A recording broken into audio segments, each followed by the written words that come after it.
सीधे सादे किसान धन हाथ आते ही धर्म और कीर्ति की ओर झुकते हैं। धनिक समाज की भांति वे पहले अपने भोगविलास की ओर नहीं दौड़ते। सुजान की खेती में कई साल से कंचन बरस रहा था। मेहनत तो गांव के सभी किसान करते थे, पर सुजान के चंद्रमा बली थे।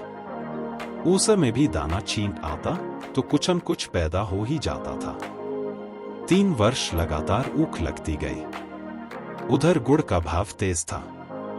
कोई 2,500 हाथ में आ गए। बस चित्त की वृत्ति धर्म की ओर झुक पड़ी। साधु संतों का आदर सत्कार होने लगा। द्वार पर धूनी जलने लगी। कानूनगो इलाके में आते तो सुजान महतो के चौपाल में ठहरते। हल्के के हेड कांस्टेबल, थानेदार, शिक्षा विभाग के अफसर एक नेक उस चौपाल में पड़ा ही रहता। महतो मारे खुशी के फूले न समाते। धन्य भाग, उनके द्वार पर अब इतने बड़े बड़े हाकिम आकर ठहरते हैं। जिन हाकिमों के सामने उसका मुंह ना खुलता था, उन्हीं की अब महतो महतो करते ज़बान सूखती थी। कभी कभी भजन भाव हो जाता। एक महात्मा ने डौल अच्छा देखा तो गांव में आसन जमा दिया। गांजे और चरस की बहार उड़ने लगी। एक ढोलक आई, मंजीरे मंगवाए गए, सत्संग होने लगा। यह सब सुजान के दम का जुलूस था। घर में सेरों दूध होता, मगर सुजान के कंठ तले एक बूंद जाने की भी कसम थी। कभी हाकिम लोग चखते, कभी महात्मा लोग। किसान को दूध घी से क्या मतलब, उसे तो रोटी और साग चाहिए। सुजान की नम्रता का अब पारावार न था। सबके सामने सिर झुकाए रहता। कहीं लोग यह न कहने लगे कि धन पाकर उसे घमंड हो गया है। गांव में कुल 3 कुएं थे। बहुत से खेतों में पानी न पहुंचता था, खेती मारी जाती थी। सुजान ने एक पक्का कुआं और बनवा दिया। कुएं का विवाह हुआ, यज्ञ हुआ, ब्रह्म भोज हुआ। जिस दिन कुएं पर पहली बार पुर चला, सुजान को मानो चारों पदार्थ मिल गए। जो काम गांव में किसी ने न किया था, वह बाप दादा के पुण्य प्रताप से सुजान ने कर दिखाया। एक दिन गांव में गया के यात्री आकर ठहरे। सुजान ही के द्वार पर उनका भोजन बना। सुजान के मन में भी गया यात्रा करने की बहुत दिनों से इच्छा थी। यह अच्छा अवसर देखकर वह भी चलने को तैयार हो गया। उसकी स्त्री बुलाकी ने कहा, अभी रहने दो, अगले साल चलेंगे।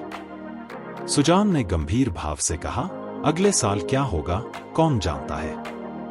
धर्म के काम में मीनमेष निकालना अच्छा नहीं। जिदगानी का क्या भरोसा। बुलाकी, हाथ खाली हो जाएगा। सुजान, भगवान की इच्छा होगी तो फिर रुपए आ जाएंगे। उसके यहां किस बात की कमी है। बुलाकी इसका क्या जवाब देती। सत्कार्य में बाधा डालकर अपनी मुक्ति क्यों बिगाड़ती। प्रात काल स्त्री और पुरुष गया करने चले। वहां से लौटे तो यज्ञ और ब्रह्म भोज की ठहरी। सारी बिरादरी निमंत्रित हुई। 11 गांव में सुपारी बांटी। इस धूमधाम से कार्य हुआ कि चारों ओर वाहवाह मच गई। सब यही कहते थे कि भगवान धन दे तो दिल में ऐसा ही दे। घमंड तो छू नहीं गया, अपने हाथ से पत्तल उठाता फिरता था। कुल का नाम जगा दिया, बेटा हो तो ऐसा हो। बाप मरा तो घर घर में भूनी भांग नहीं थी। अब लक्ष्मी घुटने तोड़ कर आ बैठी है। एक द्वेषी ने कहा, कहीं गड़ा हुआ धन पा गया है, तो चारों ओर से उस पर बौछारें पड़ने लगी। हाँ, तुम्हारे बाप दादा जो खजाना छोड़ गए थे, वही उसके हाथ लग गया है। अरे भैया, यह धर्म की कमाई है। तुम भी तो छाती फाड़कर काम करते हो। क्यों ऐसी ऊख नहीं लगती, क्यों ऐसी फसल नहीं होती। भगवान आदमी का दिल देखते हैं। जो खर्च करना जानता है, उसी को देते हैं। आप सुन रहे हैं मुंशी प्रेमचंद जी की लिखी कहानी सुजान भगत। सुजान महतो सुजान भगत हो गए। भक्तों के आचार विचार कुछ और ही होते हैं। भगत बिना स्नान किए कुछ नहीं खाता। गंगा जी अगर घर से दूर हों और वह रोज स्नान करके दोपहर तक घर न लौट सकता हो, तो पर्वों के दिन तो उसे अवश्य ही नहाना चाहिए। भजन भाव उसके घर अवश्य होना चाहिए। पूजा अर्चना उसके लिए अनिवार्य है। खानपान में भी उसे बहुत विचार रखना पड़ता है। सबसे बड़ी बात यह है कि झूठ का त्याग करना पड़ता है। भगत झूठ नहीं बोल सकता। साधारण मनुष्य को अगर झूठ का दंड 1 मिले तो भगत को 1 लाख से कम नहीं मिल सकता। अज्ञान की अवस्था में कितने ही अपराध क्षम्य हो जाते हैं। ज्ञानी के लिए क्षमा नहीं है, प्रायश्चित नहीं है, अगर है भी तो बहुत कठिन। सुजान को भी अब भक्तों की मर्यादा को निभाना पड़ा। अब तक उसका जीवन मजदूर का जीवन था। उसका कोई आदर्श, कोई मर्यादा उसके सामने न थी। अब उसके जीवन में विचार का उदय हुआ, जहां का मार्ग कांटों से भरा हुआ है। स्वार्थ सेवा ही पहले उसके जीवन का लक्ष्य था। इसी कांटे से वह परिस्थितियों को तौलता था। वह अब उन्हें औचित्य के कांटों पर तौलने लगा। यूं कहो कि जड़ जगत से निकलकर उसने चेतन जगत में प्रवेश किया। उसने कुछ लेन देन करना शुरू किया था, पर अब उसे ब्याज लेते हुए आत्मग्लानि सी होती थी। यहां तक कि गौओं को दुहाते समय उसे बछड़ों का ध्यान बना रहता था। कहीं बछड़ा भूखा न रह जाए, नहीं तो उसका रोया दुखी होगा। वह गांव का मुखिया था। कितने ही मुकदमों में उसने झूठी शहादतें बनवाई थीं, कितनों से डाढ़ लेकर मामले को रफादफा करा दिया था। अब इन व्यापारों से उसे घृणा होती थी। झूठ और प्रपंच से कोसों दूर भागता था। पहले उसकी यह चेष्टा होती थी कि मजूरों से जितना काम लिया जा सके लो और मजूरी जितनी कम दी जा सके दो, पर अब उसे मजूरों के काम की कम, मजूरी की अधिक चिंता रहती थी। कहीं बेचारे मजूर का रोया न दुखी हो जाए। यह उसका सकुनत की आशा हो गया, किसी का रोया न दुखी हो जाए। उसके दोनों जवान बेटे बात बात में उस पर फप्तियां कसते, यहाँ तक कि बुलाकी भी अब उसे कोरा भगत समझने लगी, जिसे घर के भले बुरे से कोई प्रयोजन न था। चेतन जगत में आकर सुजान भगत कोरे भगत रह गए। सुजान के हाथों से धीरे धीरे अधिकार छीने जाने लगे। किस खेत में क्या बोना है, किसको क्या देना है, किससे क्या लेना है, किस भाव क्या चीज बिकी, ऐसी महत्वपूर्ण बातों में भी भगत जी की सलाह न ली जाती। भगत के पास कोई जाने ही ना पाता। दोनों लड़के या स्वयं बुलाकी दूर ही से मामला कर लिया करती। गांव भर में सुजान का मान सम्मान बढ़ता था, अपने घर में घटता था। लड़के उसका सत्कार अब बहुत करते। उसे हाथ से चारपाई उठाते देख लपक कर खुद उठा लेते, उसे चिलम न भरने देते, यहां तक कि उसकी धोती छांटने के लिए भी आग्रह करते थे। मगर अधिकार उसके हाथ में न था। वह अब घर का स्वामी नहीं, मंदिर का देवता था। एक दिन बुलाकी ओखली में दाल छांट रही थी कि एक भिखमंगा द्वार पर आकर चिल्लाने लगा। बुलाकी ने सोचा, दाल छांट लूं तो उसे कुछ दे दूं। इतने में बड़ा लड़का भोला आकर बोला, अम्मा, एक महात्मा द्वार पर खड़े गला फाड़ रहे हैं, कुछ दे दो, नहीं तो उनका रोया दुखी हो जाएगा। बुलाकी ने उपेक्षा भाव से कहा, भगत के पांव में क्या मेहंदी लगी है, क्यों कुछ ले जाकर नहीं दे देते? क्या मेरे 4 हाथ हैं? किस किस का रोया सुखी करूं? दिन भर तो तांता लगा रहता है। भोला, चौपट करने लगे हैं और क्या? अभी महंगू बैंगन देने आया था। हिसाब से 7 मन हुए, तौला तो 6.25 मन ही निकले। मैंने कहा 10 सेर औला, तो आप बैठे बैठे कहते हैं अब इतनी दूर कहा जाएगा। भरपाई लिख दो, नहीं तो उसका रोया दुखी होगा। मैंने भरपाई नहीं लिखी, 10 सेर बाकी लिख दी। बुलाकी, बहुत अच्छा किया तुमने, बकने दिया करो। 10-5 दफे मुंह की खाएंगे तो आप ही बोलना छोड़ देंगे। भोला, दिन भर एकन एक खुचड़ निकालते रहते हैं। 100 दफे कह दिया कि तुम घर गृहस्थी के मामले में न बोला करो, पर इनसे बिन बोले रहा ही नहीं जाता। बुलाकी, मैं जानती कि इनका यह हाल होगा तो गुरु मंत्र न लेने देती। भोला, भगत क्या हुए कि दिन दुनिया दोनों से गए, सारा दिन पूजा पाठ में ही उड़ जाता है। अभी ऐसे बूढ़े नहीं हो गए कि कोई काम ही न कर सके। आप सुन रहे हैं मुंशी प्रेमचंद जी की लिखी कहानी सुजान भगत। बुलाकी ने आपत्ति की, भोला, यह तुम्हारा कुन्याव है। फावड़ा, कुदाल अब उनसे नहीं हो सकता, लेकिन कुछ न कुछ तो करते ही रहते हैं। बैलों को सानी पानी देते हैं, गाय दुहाते हैं, और भी जो कुछ हो सकता है करते हैं। भिक्षुक अभी तक खड़ा चिल्ला रहा था। सुजान ने जब घर में से किसी को कुछ लाते न देखा तो उठकर अंदर गया और कठोर स्वर से बोला, तुम लोगों को कुछ सुनाई नहीं देता कि द्वार पर कौन घंटे भर से खड़ा भीख मांग रहा है? अपना काम तो दिन भर करना ही है, एक क्षण भगवान का काम भी तो कर दिया करो। बुलाकी, तुम तो भगवान का काम करने को बैठे ही हो, क्या घर भर भगवान ही का काम करेगा? सुजान, कहाँ आटा रखा है? लाओ, मैं ही निकाल कर दे आऊं। तुम रानी बनकर बैठो। बुलाकी, आटा मैंने भर कर पीसा है, अनाज दे दो। ऐसे मुर्चिरों के लिए पहर रात से उठकर चक्की नहीं चलाती हूं। सुजान भंडार घर में गए और एक छोटी सी छाबड़ी को जौ से भरे हुए निकाले। जौ सेर भर से कम न था। सुजान ने जानबूझकर केवल बुलाकी और भोला को चिढ़ाने के लिए भिक्षा परंपरा का उल्लंघन किया था। तिस पर भी यह दिखाने के लिए कि छाबड़ी में बहुत ज्यादा जौ नहीं है, वह उसे चुटकी से पकड़े हुए थे। चुटकी इतना बोझ न संभाल सकती थी। हाथ कांप रहा था। एक क्षण विलंब होने से छाबड़ी के हाथ से छूटकर गिर पड़ने की संभावना थी, इसलिए वह जल्दी से बाहर निकल जाना चाहते थे। सहसा भोला ने छाबड़ी उनके हाथ से छीन ली और त्योरिया बदलकर बोला, सेंत का माल नहीं है जो लुटाने चले हो। छाती फाड़ फाड़ कर काम करते हैं, तब दाना घर में आता है। सुजान ने खिसियाकर कहा, मैं भी तो बैठा नहीं रहता। भोला, भीख भीख की ही तरह दी जाती है, लुटाई नहीं जाती। हम तो एक बेला खाकर दिन काटते हैं कि पति पानी बना रहे और तुम्हें लुटाने की सूझी है। तुम्हें क्या मालूम कि घर में क्या हो रहा है? सुजान ने इसका कोई जवाब ना दिया। बाहर आकर भिखारी से कह दिया, बाबा, इस समय जाओ, किसी का हाथ खाली नहीं है, और पेड़ के नीचे बैठकर विचारों में मग्न हो गया। अपने ही घर में उसका यह अनादर। अभी वह अपाहिज नहीं है, हाथ पांव थके नहीं है, घर का कुछ न कुछ काम करता ही रहता है।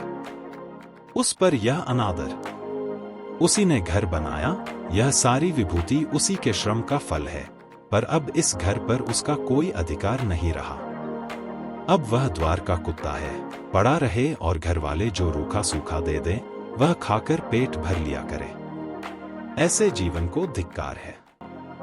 सुजान ऐसे घर में नहीं रह सकता। संध्या हो गई थी। भोला का छोटा भाई शंकर नारियल भरकर लाया। सुजान ने नारियल दीवार से टिकाकर रख दिया। धीरे धीरे तंबाकू जल गया। जरा देर में भोला ने द्वार पर चारपाई डाल दी। सुजान पेड़ के नीचे से न उठा। आप सुन रहे हैं मुंशी प्रेमचंद जी की लिखी कहानी सुजान भगत। कुछ देर और गुजारी। भोजन तैयार हुआ। भोला बुलाने आया। सुजान ने कहा, भूख नहीं है। बहुत मनावन करने पर भी न उठा। तब बुलाकी ने आकर कहा, खाना खाने क्यों नहीं चलते?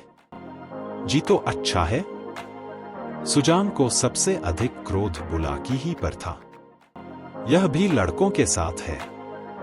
यह बैठी देखती रही और भोला ने मेरे हाथ से अनाज छीन लिया। इसके मुंह से इतना भी न निकला कि ले जाते हैं तो ले जाने दो। लड़कों को न मालूम हो कि मैंने कितने श्रम से यह गृहस्थी जोड़ी है, पर यह तो जानती है। दिन को दिन और रात को रात नहीं समझा। भादों की अंधेरी रात में मड़ैया लगा के जुआर की रखवाली करता था। जेठ बैसाख की दोपहरी में भी दम न लेता था, और अब मेरा घर पर इतना भी अधिकार नहीं है कि भीख तक न दे सकूं। माना कि भीख इतनी नहीं दी जाती, लेकिन इनको तो चुप रहना चाहिए था, चाहे मैं घर में आग ही क्यों न लगा देता। कानून से भी तो मेरा कुछ होता है। मैं अपना हिस्सा नहीं खाता, दूसरों को खिला देता हूं, इसमें किसी के बाप का क्या साजा। अब इस वक्त मनाने आई है। इसे मैंने फूल की छड़ी से भी नहीं छुआ, नहीं तो गांव में ऐसी कौन औरत है जिसने कसम की लातें न खाई हों, कभी कड़ी निगाह से देखा तक नहीं। रुपए पैसे लेना देना सब इसी के हाथ में दे रखा था। अब रुपए जमा कर लिए हैं तो मुझी से घमंड करती है। अब इसे बेटे प्यारे हैं, मैं तो निखट्टू, लुटाऊं, घर फूंकू, घोंघा हूं। मेरी इसे क्या परवाह। तब लड़के न थे जब बीमार पड़ी थी और मैं गोद में उठाकर वैद्य के घर ले गया था। आज उसके बेटे हैं और यह उनकी माँ है।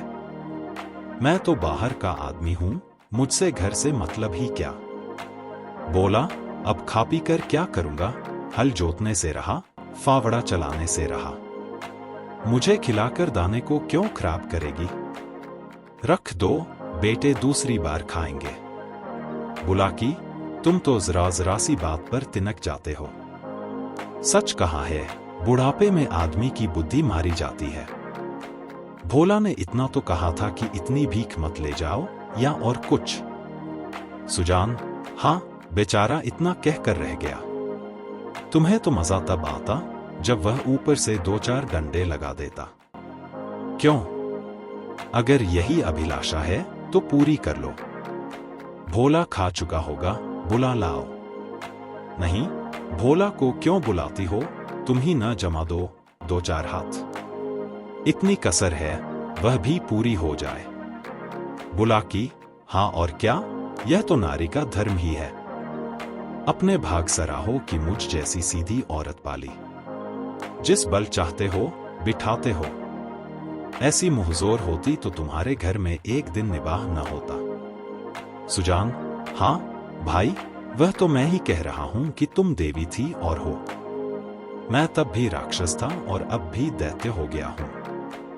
बेटे कमाऊं हैं, उनकी सी न कहोगी तो क्या मेरी सी कहोगी, मुझसे अब क्या लेना देना है। बुलाकी, तुम झगड़ा करने पर तुले बैठे हो और मैं झगड़ा बचाती हूं कि 4 आदमी हंसेंगे। चलकर खाना खा लो सीधे से, नहीं तो मैं भी जाकर सो रहूंगी। सुजान, तुम भूखी क्यों सो रहोगी, तुम्हारे बेटों की तो कमाई है। हाँ, मैं बाहरी आदमी हूं। बुलाकी, बेटे तुम्हारे भी हैं। सुजान, नहीं, मैं ऐसे बेटों से बाज आया। किसी और के बेटे होंगे। मेरे बेटे होते तो क्या मेरी यह दुर्गति होती। बुलाकी, गालियां दोगे तो मैं भी कुछ कह बैठूंगी। सुनती थी, मर्द बड़े समझदार होते हैं, पर तुम तो सबसे न्यारे हो। आदमी को चाहिए कि जैसा समय देखे वैसा काम करे। अब हमारा और तुम्हारा निर्वाह इसी में है कि नाम के मालिक बने रहें और वही करें जो लड़कों को अच्छा लगे। मैं यह बात समझ गई, तुम क्यों नहीं समझ पाते। जो कमाता है उसी का घर में राज होता है, यही दुनिया का दस्तूर है। मैं बिना लड़कों से पूछे कोई काम नहीं करती, तुम क्यों अपने मन की करते हो। इतने दिनों तो राज कर लिया, अब क्यों इस माया में पड़े हो। चलो खाना खा लो। सुजान, तो अब मैं द्वार का कुत्ता हूं। बुलाकी, बात जो थी वह मैंने कह दी, अब अपने को जो चाहो समझो। सुजान ना उठे। बुलाकी हार कर चली गई। सुजान के सामने अब एक नई समस्या खड़ी हो गई थी। वह बहुत दिनों से घर का स्वामी था और अब भी ऐसा ही समझता था। परिस्थिति में कितना उलटफेर हो गया था, इसकी उसे खबर न थी। लड़के उसकी सेवा सम्मान करते हैं, यह बात उसे भ्रम में डाले हुए थी। लड़के उसके सामने चिलम नहीं पीते, खाट पर नहीं बैठते, क्या यह सब उसके गृह स्वामी होने का प्रमाण न था। पर आज उसे यह ज्ञात हुआ कि यह केवल श्रद्धा थी, उसके स्वामित्व का प्रमाण नहीं। क्या इस श्रद्धा के बदले वह अपना अधिकार छोड़ सकता था? कदापि नहीं। अब तक जिस घर में राज किया, उसी घर में पराधीन बनकर वह नहीं रह सकता। उसको श्रद्धा की चाह नहीं, सेवा की भूख नहीं, उसे अधिकार चाहिए। वह इस घर पर दूसरों का अधिकार नहीं देख सकता। मंदिर का पुजारी बनकर वह नहीं रह सकता। न जाने कितनी रात बाकी थी। सुजान ने उठकर गड़ासे से बैलों का चारा काटना शुरू किया। सारा गांव सोता था, पर सुजान कर भी काट रहे थे। इतना श्रम उन्होंने अपने जीवन में कभी न किया था। जब से उन्होंने काम करना छोड़ा था, बराबर चारे के लिए हाय हाय पड़ी रहती थी। शंकर भी काटता था, भोला भी काटता था, पर चारा पूरा न पड़ता था। आज वह इन लौंडों को दिखा देगा कि चारा कैसे काटना चाहिए। उनके सामने कटिया का पहाड़ खड़ा हो गया, और टुकड़े कितने महीन और सुडौल थे, मानो सांचे में ढाले गए हों। मुंह अंधेरे बुलाकी उठी तो कटिया का ढेर देखकर दंग रह गई। बोली, क्या भोला आज रात भर कटिया ही काटता रह गया? कितना कहा कि बेटा जी से जहान है, पर मानता ही नहीं। रात को सोया ही नहीं। आप सुन रहे हैं मुंशी प्रेमचंद जी की लिखी कहानी सुजान भगत। सुजान भगत ने ताने से कहा, वह सोता ही कब है? जब देखता हूं काम ही करता रहता है। ऐसा कमाऊ संसार में और कौन होगा? इतने में भोला आंखें मलता हुआ बाहर निकला। उसे भी यह ढेर देखकर आश्चर्य हुआ। मां से बोला, क्या शंकर आज बड़ी रात को उठा था अम्मा? बुलाकी, वह तो पड़ा सो रहा है। मैंने तो समझा तुमने काटी होगी। भोला, मैं तो सवेरे उठ ही नहीं पाता। दिन भर चाहे जितना काम कर लूं, पर रात को मुझसे नहीं उठा जाता। बुलाकी, तो क्या तुम्हारे दादा ने काटी है? भोला, हाँ, मालूम तो होता है। रात भर सोए नहीं। बुलाकी, मुझसे कल बड़ी भूल हुई। अरे, वह तो हल लेकर जा रहे हैं। जान देने पर उतारू हो गए हैं क्या? बुलाकी, क्रोधी तो सदा के हैं। अब किसी की सुनेंगे थोड़े ही। भोला, शंकर को जगा दो, मैं भी जल्दी से मुंह हाथ धोकर हल ले जाऊं। जब और किसानों के साथ भोला हल लेकर खेत में पहुंचा तो सुजान आधा खेत जोत चुके थे। भोला ने चुपके से काम करना शुरू किया। सुजान से कुछ बोलने की उसकी हिम्मत न पड़ी। दोपहर हुआ। सभी किसानों ने हल छोड़ दिए, पर सुजान भगत अपने काम में मग्न है। भोला थक गया है। उसकी बार बार इच्छा होती है कि बैलों को खोल दे, मगर डर के मारे कुछ कह नहीं सकता। उसको आश्चर्य हो रहा है कि दादा कैसे इतनी मेहनत कर रहे हैं। आखिर डरते डरते बोला, दादा, अब तो दोपहर हो गई, हल खोल देना। सुजान, हाँ, खोल दो। तुम बैलों को लेकर चलो, मैं डाढ़ फेंक कर आता हूं। भोला, मैं संजा को फेंक दूंगा। सुजान, तुम क्या फेंक दोगे? देखते नहीं हो खेत कटोरे की तरह गहरा हो गया है, तभी तो बीच में पानी जम जाता है। इस गोइंड के खेत में 20 मन का बीघा होता था। तुम लोगों ने इसका सत्यानाश कर दिया। बैल खोल दिए गए। भोला बैलों को लेकर घर चला, पर सुजान डाढ़ फेंकते रहे। आध घंटे के बाद डाढ़ फेंक कर वह घर आए, मगर थकान का नाम न था। नहा खाकर आराम करने के बदले उन्होंने बैलों को सहलाना शुरू किया। उनकी पीठ पर हाथ फेरा, उनके पैर मले, पूंछ सहलाई। बैलों की पूंछ खड़ी थी। सुजान की गोद में सिर रखे उन्हें अकथनीय सुख मिल रहा था। बहुत दिनों के बाद आज उन्हें यह आनंद प्राप्त हुआ था। उनकी आंखों में कृतज्ञता भरी हुई थी, मानो वे कह रहे थे, हम तुम्हारे साथ रात दिन काम करने को तैयार हैं। अन्य कृषकों की भांति भोला अभी कमर सीधी कर रहा था कि सुजान ने फिर हल उठाया और खेत की ओर चले। दोनों बैल उमंग से भरे दौड़े चले जाते थे, मानो उन्हें स्वयं खेत में पहुंचने की जल्दी थी। भोला ने मड़ैया में लेटे पिता को हल लिए जाते देखा, पर उठ न सका। उसकी हिम्मत छूट गई। उसने कभी इतना परिश्रम न किया था। उसे बनी बनाई गिरस्ती मिल गई थी। उसे ज्यों-त्यों चला रहा था। इन दामों वह घर का स्वामी बनने का इच्छुक न था। जवान आदमी को 20 धंधे होते हैं। हंसने बोलने के लिए, गाने बजाने के लिए उसे कुछ समय चाहिए। पड़ोस के गांव में दंगल हो रहा है। जवान आदमी कैसे अपने को वहां जाने से रोकेगा? किसी गांव में बारात आई है, नाच गाना हो रहा है। जवान आदमी क्यों उसके आनंद से वंचित रह सकता है? वृद्धजनों के लिए ये बाधाएं नहीं। उन्हें ना नाच गाने से मतलब, ना खेलत माशे से गर्ज, केवल अपने काम से काम है। बुलाकी ने कहा, भोला, तुम्हारे दादा हल लेकर गए। भोला, जाने दो अम्मा, मुझसे यह नहीं हो सकता। सुजान भगत के इस नवीन उत्साह पर गांव में टीकाएं हुई। निकल गई सारी भक्ति। बना हुआ था, माया में फंसा हुआ है। आदमी काहे को है, भूत है। मगर भगत जी के द्वार पर अब फिर साधु संत आसन जमाए देखे जाते। उनका आदर सम्मान होता है। अब के उसकी खेती ने सोना उगल दिया है। बखारी में अनाज रखने की जगह नहीं मिलती। जिस खेत में 5 मन मुश्किल से होता था, उसी खेत में अब की 10 मन की उपज हुई है। चैत का महीना था। खलिहानों में सतयुग का राज था। जगह जगह अनाज के ढेर लगे हुए थे।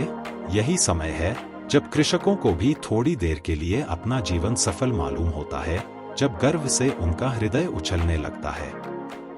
सुजान भगत टोकरों में अनाज भर भर कर देते थे और दोनों लड़के टोकरे लेकर घर में अनाज रखाते थे।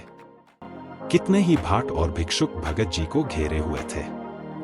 उनमें वह भिक्षुक भी था जो आज से 8 महीने पहले भगत के द्वार से निराश होकर लौट गया था।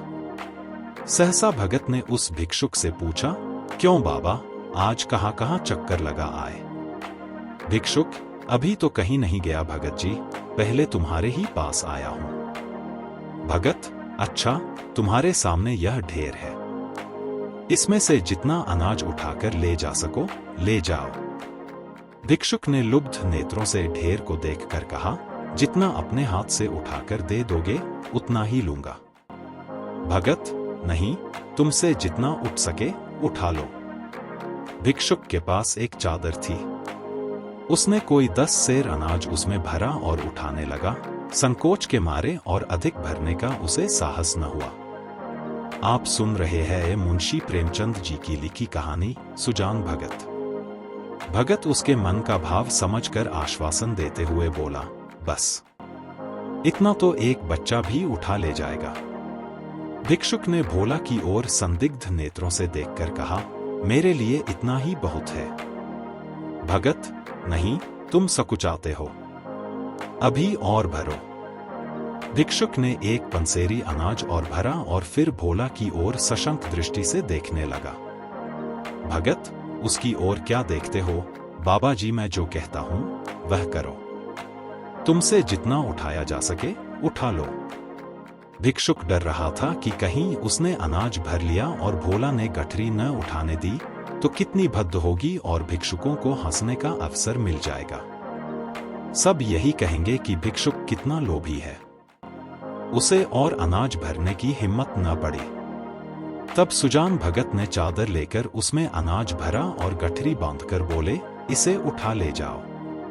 भिक्षुक, बाबा, इतना तो मुझसे उठ ना सकेगा।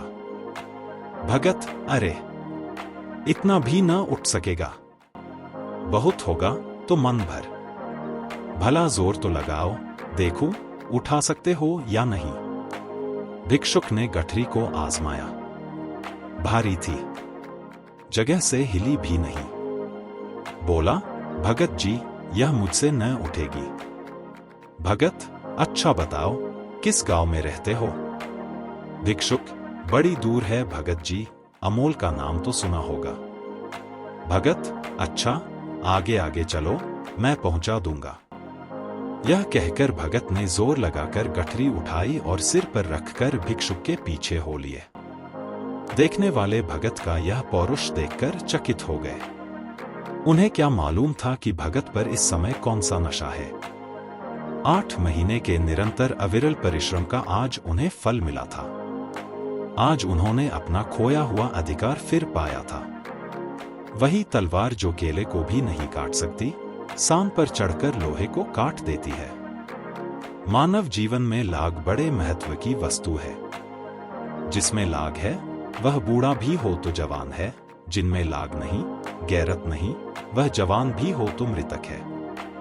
सुजान भगत में लाग थी और उसी ने उन्हें अमानुषीय बल प्रदान कर दिया था।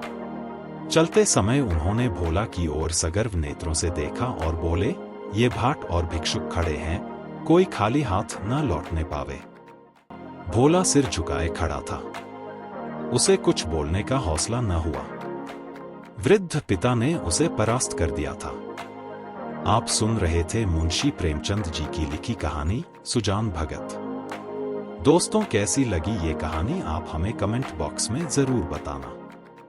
साथ ही कहानियां ओल्ड एंड क्लासिक को सब्सक्राइब करना ना भूलें। जल्द मिलूंगा अगली कहानी लेकर। नमस्कार, जय हिंद।